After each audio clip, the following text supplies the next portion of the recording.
November 3 മഴ പെയ്യില്ല, അത് ഉറപ്പാണ്. എന്താ കാരണം? ഇവിടുത്തെ കാര്യമല്ല കേട്ടോ, അങ്ങ് ടോമോ ഗക്വാൻ സ്കൂളിൻ്റെ കാര്യമാണ്. നവംബർ 3 ടോമോ ഗക്വാൻ്റെ വാർഷിക കായിക മേള.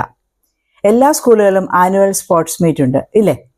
വളരെയധികം ഗവേഷണങ്ങൾക്ക് ശേഷം നമ്മുടെ കൊബായാഷി മാസ്റ്റർ കണ്ടുപിടിച്ച ഒരു കാര്യമാണ് നവംബർ 3 മഴ സാധാരണ പെയ്യാറില്ല എന്നത്. അതുകൊണ്ട് തന്നെ നവംബർ 3 ടോമോയിലെ വാർഷിക കായിക മേളയായി നിശ്ചയിക്കപ്പെട്ടിരുന്നത്. അപൂർവമായി മാത്രം മഴ പെയ്യുന്നതാണ് നവംബറിലെ ഇല പൊഴിയുന്ന 3-ാം ദിവസം എന്നായിരുന്നു മാസ്റ്ററുടെ കണ്ടുപിടുത്തം. തലേന്ന് സ്കൂൾ മുറ്റം അലങ്കരിക്കുമ്പോഴും മറ്റുള്ള തയ്യാറെടുപ്പുകൾ നടത്തുമ്പോഴുമൊക്കെ കുട്ടികളൊക്കെ ഭയപ്പെടാറുണ്ട് മഴ പെയ്യുമോ എന്ന്. പക്ഷേ എന്താണ് കാരണം എന്നറിയില്ല. ഇന്നുവരെ ടോമോ ഗക്വാൻ തങ്ങളുടെ ആനുവൽ സ്പോർട്സ് മീറ്റ് നടത്തുന്ന നവംബർ 3 മഴ പെയ്തിട്ടില്ല. സൂര്യനെയും മഴക്കാറുകളെയും നോക്കി കൊബായാഷി മാസ്റ്റർ അങ്ങ് തീരുമാനിച്ചതാവാം. എന്തായാലും ഏതോ ഒരു നിഗൂഢ വിസ്മയമായാണ് അധ്യാപകർക്കും മറ്റുള്ള മാതാപിതാക്കൾക്കും ഒക്കെ തോന്നിയിരിക്കുന്നത്.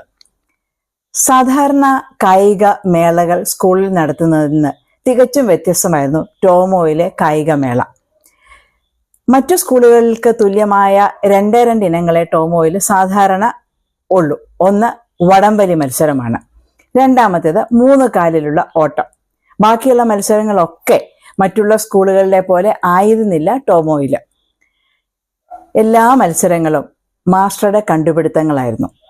അതിവിപുലവും സൂക്ഷ്മവുമായ കായിക സാമഗ്രികളൊന്നും ആവശ്യമില്ലാതെ സ്കൂളിൽ ലഭ്യമായ ഇനങ്ങൾ കൊണ്ട് നടത്തപ്പെടുന്ന ഒരു കായികമേള അതായിരുന്നു. ഉദാഹരണത്തിന് മീൻ വായയിലൂടെയുള്ള ഓട്ടം, അത് ടോമോയിലെ ഒരു പ്രധാന ഇനമാണ്. അതെന്താണെന്ന് നമുക്ക് നോക്കാം. മെയ് മാസത്തിലെ ശിശുദിന മേളയ്ക്കായി ധ്രുവ പ്രദേശങ്ങളിൽ നിന്ന് വരുത്തുന്ന കൂറ്റൻ എടുപ്പുകളുണ്ട്. മത്സ്യത്തിന്റെ ഷേപ്പിലുള്ള കൂറ്റൻ നിർമ്മിതികൾ. മത്സ്യാകൃതിയിലുള്ള കുഴലിന്റെ രൂപത്തിൽ കട്ടിയേറിയ തുണി കൊണ്ട് നിർമ്മിച്ച് നല്ല മോടിയിൽ ചായം തേച്ച ഇത്തരം എടുപ്പുകൾ ആ കാലത്ത് സുലഭമാണ്. ഇവയെ ടോമോ സ്കൂൾ മൈതാനത്തിന്റെ മധ്യത്തായി സ്ഥാപിക്കുന്നു. മണിയടി കേൾക്കുന്നതും കുട്ടികൾ ഈ കരിമീൻ എടുപ്പുകളെ ലക്ഷ്യമാക്കി ഓടുന്നു. മീനിന്റെ വായിലൂടെ പ്രവേശിച്ച് വാലറ്റത്തൂടെ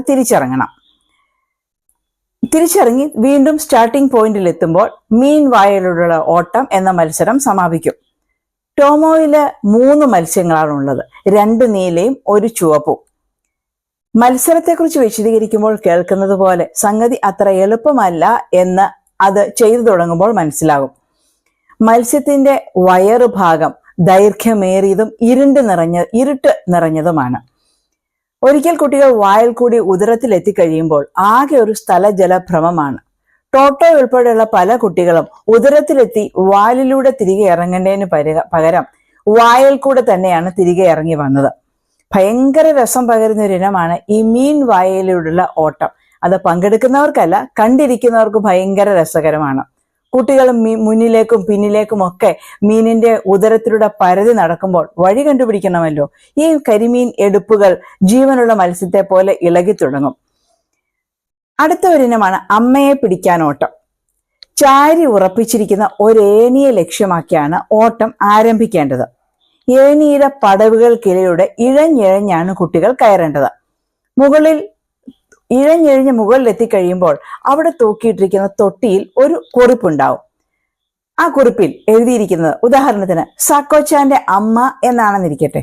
അപ്പോൾ അത് കിട്ടുന്ന കുട്ടി വീണ്ടും ഈ ഗോവണിപ്പടിയിലൂടെ താഴെ ഇറങ്ങി കാണാനിരിക്കുന്നവരുടെ കൂട്ടത്തിലുള്ള സാക്കോച്ചാന്റെ അമ്മയെ കണ്ടുപിടിച്ച് അമ്മയുടെ കൈ പിടിച്ച് വീണ്ടും ഗോവണിപ്പടി വരെ എത്തണം. അതാണ് മത്സരം, അതാണ് ഫിനിഷിംഗ് പോയിന്റ്. ഒരു പൂച്ചയുടെ വിരുദോടെ പലകകൾക്കിടയിലൂടെ നൂഴ്ന്ന് കയറുകയാണ് വേണ്ടത്. കാലൊന്ന് തെന്നിയാൽ കുട്ടികളിലൊക്കെ ചന്തി ഇടിക്കും എന്നുള്ളത് ഉറപ്പാണ്. ഇനിയുമുണ്ട് കടമ്പകള്. ഇപ്പോ ഒരു കുട്ടിക്ക് സാക്കോച്ചാന്റെ അമ്മ ആരാണ് നന്നായിട്ട് അറിയാം എന്ന് വിചാരിക്കൂ.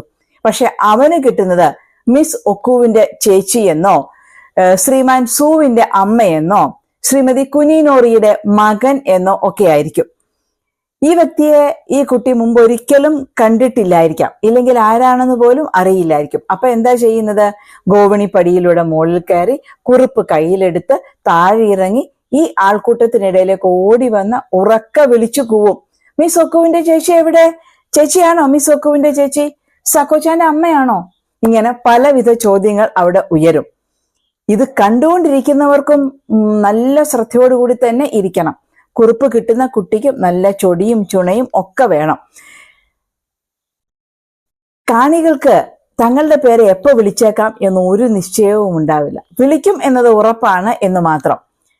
പേര് വിളിക്കുന്ന നിമിഷത്തിൽ കസേരയിൽ നിന്നോ ബെഞ്ചിൽ നിന്നോ ഒക്കെ ചാടി എണീറ്റ് തങ്ങളുടെ പേര് വിളിക്കുന്ന വിദ്യാർത്ഥിയുടെ കൈ പിടിച്ച് തിരികെ ഫിനിഷിംഗ് പോയിന്റിൽ എത്തണം.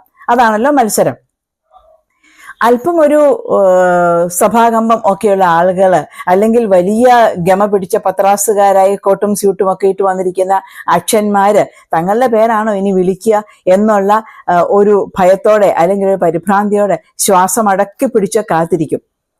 എന്ന് വെച്ചാൽ അലസമായി സൊറ പറഞ്ഞിരിക്കാനോ അങ്ങോട്ടും ഇങ്ങോട്ടുമുള്ള കാര്യങ്ങളൊന്ന് പങ്കുവെക്കാനോ അതും ഇതും കുറിച്ചിരിക്കാനോ ഒന്നുമുള്ള അവസരമല്ല ഈ സ്പോർട്സ് മേളകൾ എന്നതാണ്. പങ്കെടുക്കുന്ന കുട്ടികളെ പോലെ തന്നെ അത് കാണാൻ വരുന്നവരും സശ്രദ്ധം അതിൽ മുഴുകണം. അതായിരുന്നു കൊബായാഷി മാസ്റ്ററുടെയും ഉള്ളിൽ. വടംവലി മത്സരത്തില് കൊബായാഷി മാസ്റ്ററും സഹ അധ്യാപകരും ഒക്കെ അത്യന്തം ഉത്സാഹത്തോടു കൂടി തന്നെ പങ്കെടുക്കും. വടം ആഞ്ഞു വിളിച്ച് ഹോയ് ഹേയ് ഹോ എന്നൊക്കെയുള്ള ആർപ്പു വിളികൾ അവിടെ ആകെ മുഴങ്ങും. ആ ഒരു ദിവസം മാസ്റ്ററും അധ്യാപകരും കുട്ടികളായി മാറുന്നത് പോലെ കണ്ടിരിക്കുന്ന അച്ഛനമ്മമാർക്ക് പലപ്പോഴും തോന്നാറുണ്ട്. യാസ്വാക്കി ചാനെ പോലെ വികലാംഗരായ ചില കുട്ടികൾ ടൊമോഗക്വാനിലുണ്ട്. അവരാണ് വടംവലി മത്സരം നടത്തുന്നത്. അവരാണ് അതിന്റെ ചുമതല ഏറ്റെടുക്കുന്നത്.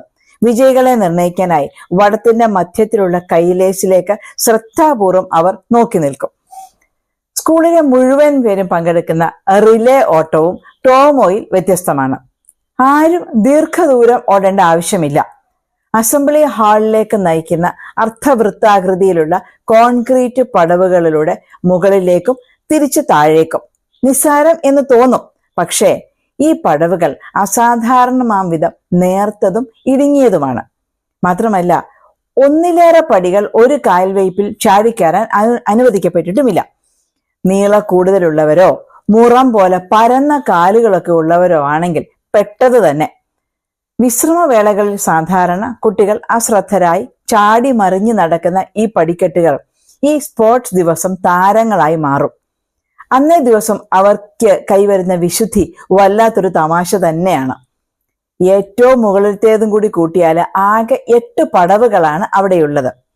ആവേശം നിറഞ്ഞ ആർപ്പ് വിളികളോടെ അവർ കയറുകയും ഇറങ്ങുകയും ചെയ്തുകൊണ്ടേയിരിക്കും. അകലെ നിന്ന് നോക്കുന്ന ഒരാൾക്ക് ഒരു കാലിഡോസ്കോപ്പിൽ പ്രതിരൂപങ്ങൾ കലങ്ങി മറയുന്നത് പോലെ ഒരു മനോഹര ദൃശ്യമാണ് അവിടെ അനുഭവപ്പെടുക. ഈ ഒരു സ്പോർട്സ് മേളയെ കുറിച്ച് വായിച്ചപ്പോൾ സ്കൂൾ കാലങ്ങളിൽ നിങ്ങൾ എല്ലാവരും തന്നെ പങ്കെടുത്തിരിക്കുന്ന സ്പോർട്സ് ദിനങ്ങളൊക്കെ ഓർമ്മയിലേക്ക് എത്തിക്കാണും. ഏത് ദിനത്തിലാണ് നിങ്ങൾക്ക് ഏറ്റവും താല്പര്യമുണ്ടായിരുന്നത് എന്നൊന്ന് കമന്റ് രൂപത്തിൽ താഴെ കുറിച്ചാൽ മറ്റുള്ളവർക്കും അതൊരു രസകരമായ അനുഭവമാകും.